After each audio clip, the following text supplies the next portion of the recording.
Mweya mutsvene uchisvika munyika yeZimbabwe wakati ndachiva tsika dzenyu, ndosaka ndadzika munyika yenyu.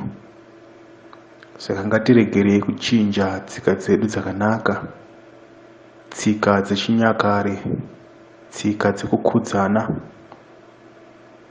Vanhu vakare vainamata, asi nokunamata kwavo vainamata vachitaura mazita evakafa, vachizokumbirira kuti dai masvitsa minamato kune musikavanhu. Saka vaitomuziva Mwari, asi vaisamunamata nenzira chaiyo chaiyo. IZWI rakazodzika rakadzidzisa vanhu kuvhura muteuro. Ndosaka pese patinonamata takanzi tinovhura muteuro, tonamata, tovhara. Kare kwedu kwanga kune zuva rechisi. Muzuva rechisi hapana aishanda, hapana aenda kumunda.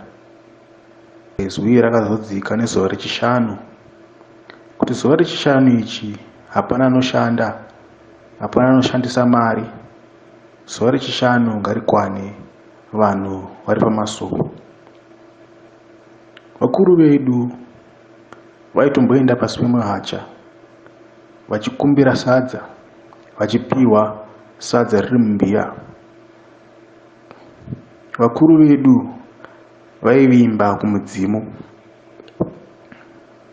asi Mweya Mutsvene pawakauya wakati vanhu vanofanira kuteera mudzimu unoera. Saka vanhu vanonzi kana vabatwa musoro vanotandwa midzimu nemashave, kuchisara mudzimu unoera. Tandai mudzimu nemashave, kusare mudzimu unoera. Vainzi kana vatandwa mudzimu nemashave vanofanira kureurura zvavakatadza. Kureurura kwainzi kupfidza, kuti zvavareurura hauchadzokeri kwazviri. Vakanzi vabatwa musoro vanga vane kodzero yekutaura naMwari, miteuro yavo ichisvika kuna Mwari. Saka zvakanzi vanovhura munamato vovhara. Zvainzi minamato yakasavhurwa nekuvharwa inosara pachangara, haisviki kudenga. Saka mapostori paanonamata anofanira kuvhura muteuro, vovhara muteuro. Zvakanzi chenjerai imwe pachangara, iri kuuya kuzovaka zvayo,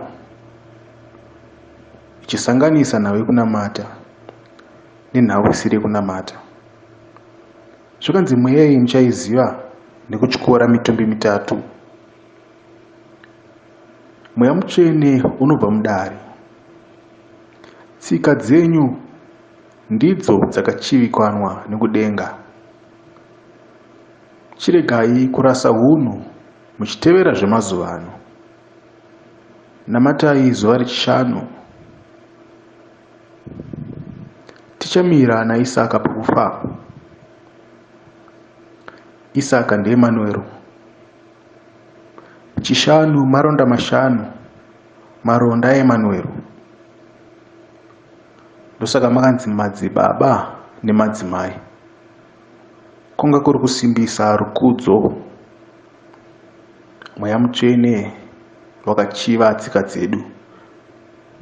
Saka ngative netsika mukunamata. Haleluya.